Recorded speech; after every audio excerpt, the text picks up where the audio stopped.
Yo, what's up? It's your boy Hip Hop Gamer. I have two special guests on the show right now.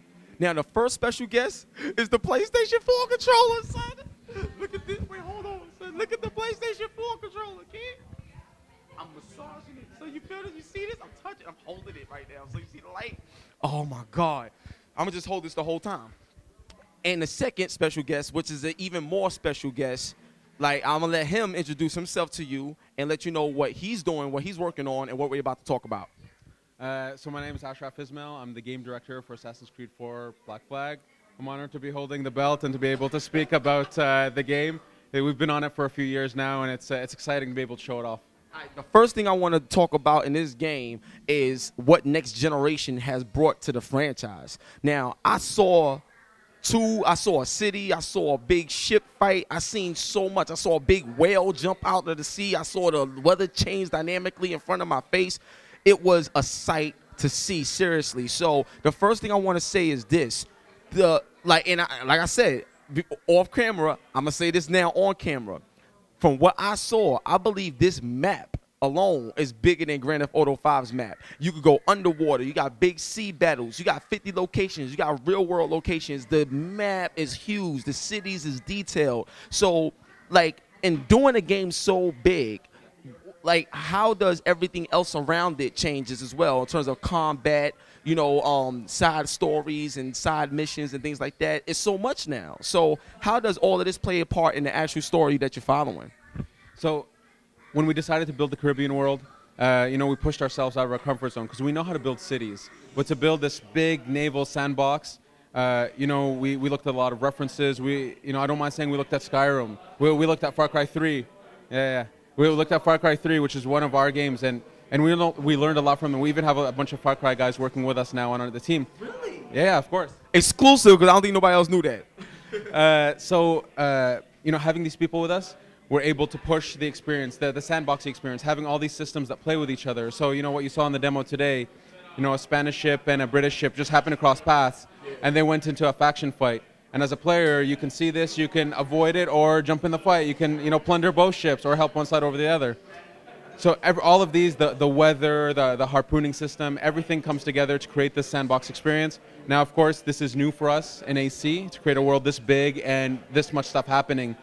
So we had to learn how to motivate the player. How do you get the player to go out there? This is where, you know, the upgrade system for Edward comes in, upgrade system for the Jackdaw. You know, we're going to face challenges in this game that are way too tough for you to take on at the beginning of the game. And so the only way is to plunder ships, to gain cargo, upgrade the Jackdaw, and then to fight the tougher ships, the man of wars, the 100-man cannons. So this, you know, this has had an impact on how we develop side missions and stories. We have tons of side missions. You know, there's one story arc which is actually about Adewale, your first mate, developing his story, his background, so you get to learn more about him. There's side missions with assassins, with Templars, you know. Yeah, there's a crazy amount of stuff, and then of course there's the main path. Yeah. The main path is really about Edward Kenway, this guy who's a pirate, but he meets with assassins and he starts learning about the creed. But you know, he asks himself, do I believe in the creed or do I believe in this life of plundering and being a pirate and fame and glory? And so you go on this adventure with him, and so that's the main story. And then in the backdrop of this is the Pirate Republic, and this is the real historic backdrop that happened. Yeah. There's a lot happening. Now, what I want to ask you is this, is something that was leading into my next question, is I'm a big fan. Walking Dead won the Game of the Year at the VGAs last year, but one of the reasons why is because of the emotional connection that you had, but the decision-making that you had to make and sacrifices and things like that. Now, considering in this game you have the assassins and the pirates, and you're trying to figure out these things, will we see like some deep decision making, not just the side quest missions and stuff like that, but will we see some like decision making that can actually change the outcome of what the initial story is in this game? Or have you thought about it for the future of Assassin's Creed games? So you know, the heart of Assassin's Creed is you're using this animus technology to research the life of a person in history. So you know, the narrative is a linear story. So we go through Edward, you know, we see his life and we see the decisions he makes. Now he goes through some tough choices, and it's this adventure that you go on with him.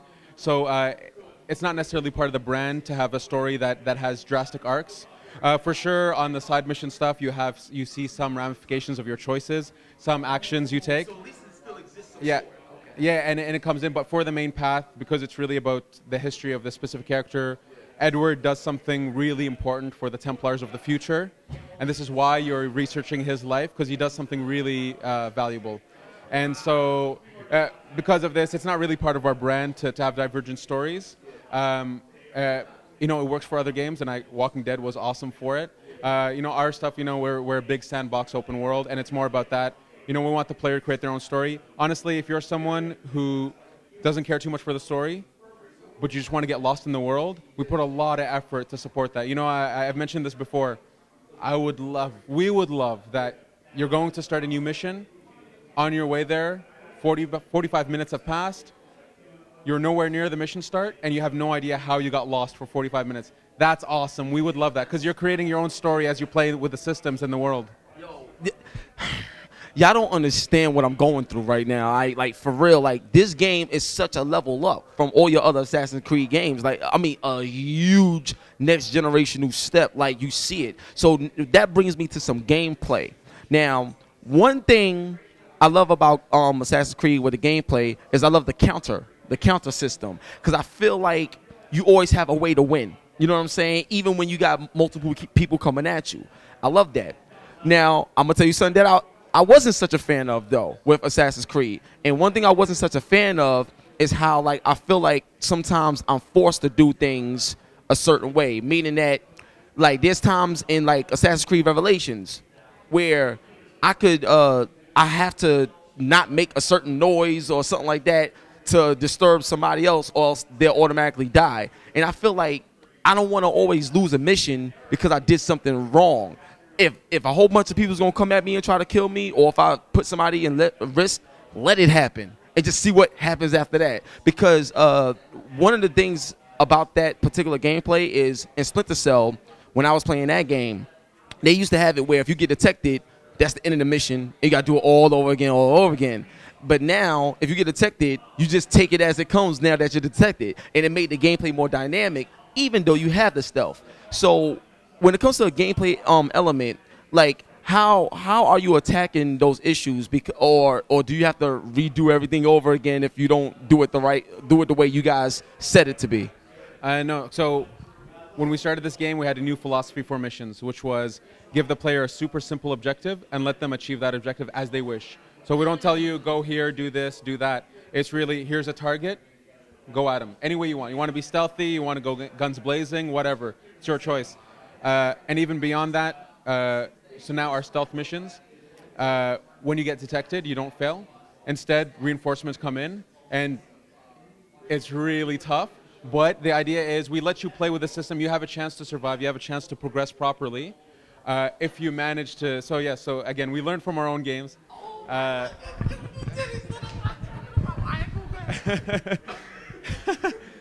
that was one of my pet peeves, man. So I'm glad to know that that's gone. No, but that's we love our fans. We listen to our fans. I spend time on blogs and I spend time on forums reading what people say. People on our team do this, so we pay attention to what people have to say. Where we feel we need to improve, we do our best. We try hard. This was a case where we felt, okay, there's maybe a bit too much hand-holding before. We knew that the missions where you failed outright just because you got detected were not necessarily the funnest missions. So we put a lot of effort into kind of improving this stuff. I love y'all. Like bottom line, I love it. So the next question is, I got quite a few more questions, but the next question I want to talk about is the actual gun. Now, one of the things is in combat, what I didn't like about the last Assassin's Creed, and like I could be fighting people that got guns, and I ain't got no gun. And sometimes it's so hard to get away, and you're just constantly dying because of the imbalance.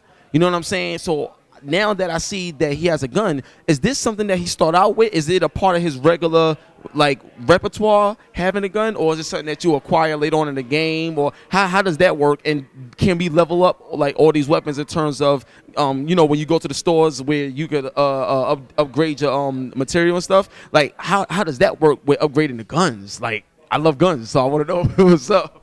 Okay, so guns, we did a lot of research on pirates. Guns were super important, especially with boarding. So you start the game with one gun, and then you can upgrade to carry 4 guns. Because I seen this in a trailer before, but I still didn't believe it because I've been playing Assassin's Creed for so long. So you mean to tell me that the parts where you see pow, pow, pow, pow, all that stuff is real? It's all real. It's all real.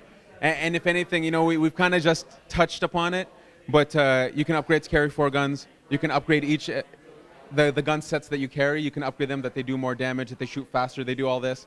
And then it's a matter of how do you use those guns in your combos. You can use free aiming. If you want to go for the headshot and all that, you can do that. But in the middle of a combo, you can shoot all 4 back to back if you wish. You can shoot 2. What's really awesome is when you use it in the counter. So when you counter, you can use the gun to combo chain a few kills. So the gun we really integrated into the combat system. You know, you'll have a lot of scenarios where you'll see that an enemy's aiming a gun at you, and so you can use yours to disable him. You'll have a brute who's going to throw a grenade. If you shoot him before he throws, the grenade will drop to the ground. So you can have fun with that. So you can have fun with it. And no, we put a lot of effort into the guns. You can completely upgrade them. You can customize them. There's a lot to do. There we go.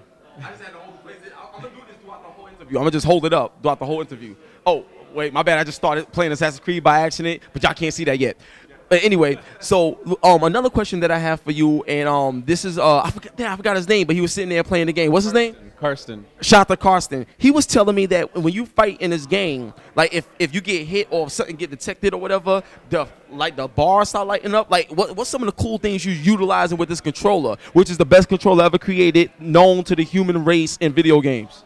Wow, bold statement. Bold statement. So people know that the pad in the middle, it's actually a touch screen. So this is a touch screen. So we take advantage of it. We're actually not yet talking about what we do with all the peripherals. I'm sorry to say, but I have an idea. I have an idea for you. Okay, like you know how you could throw out your sand, like your sandbag or something like that. Like how you could get smoke bombs and stuff like that. And just throw it out. What's up? It's not a bad idea. The fact that he says it's not a bad idea, regardless if you use it or not, I feel like I'm a part of this. You know what I'm saying? So, but yeah, like I think if you want to throw something out, like in terms of projectiles, shoot it out. It's not bad at all. You want to be a game designer? I would love to be on the team. What?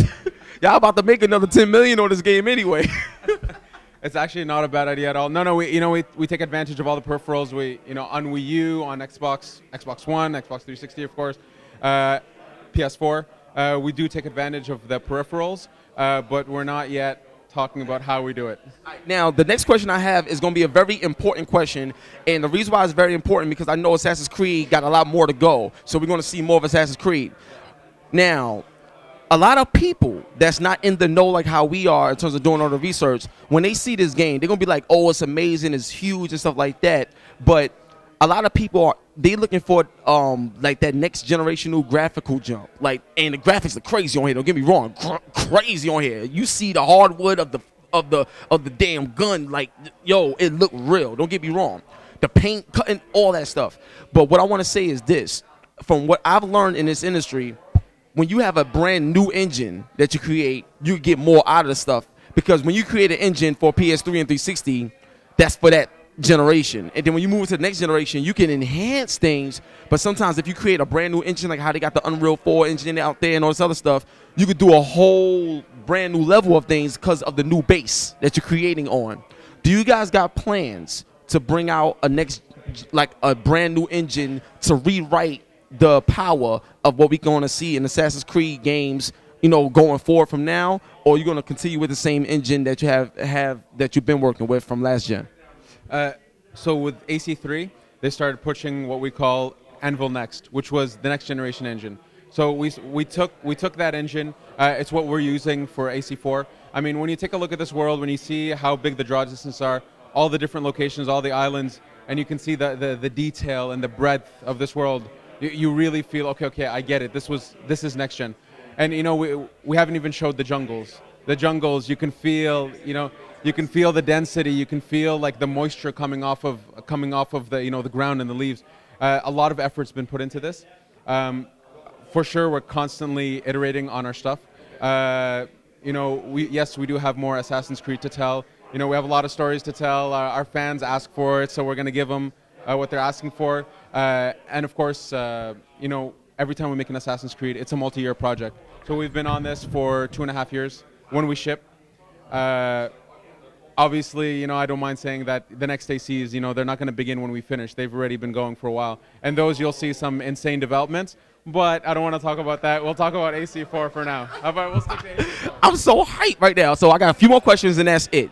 Now, the next question is actually capitalizes off what I was just talking about with the next generation. Now, I didn't see, read my lips, because I don't think nobody else mentioned this. I did not see not one piece of texture pop in a game so big. I ain't seen no tree just pop out of nowhere. I didn't see nothing just pop out of nowhere, and the game isn't done yet. That's the first thing. That's when I knew the next generation was here, because I didn't see not one piece of pop in. That's one. Now, what I want to add to that, because I didn't see no pop in and stuff like that, we all know the PS4 got the 8 gigs of GDDR5 RAM. We know Xbox One has GDDR3, even though they all got 8 gigs. And it's reported that 5 gigs is allocated for games on Xbox One, whereas you got more to use on the PlayStation 4. According to so many developers, they always say, if you got more, that's better. You know what I'm saying? So what I want to ask you, and this ain't to ruin no relationship with Microsoft or Sony.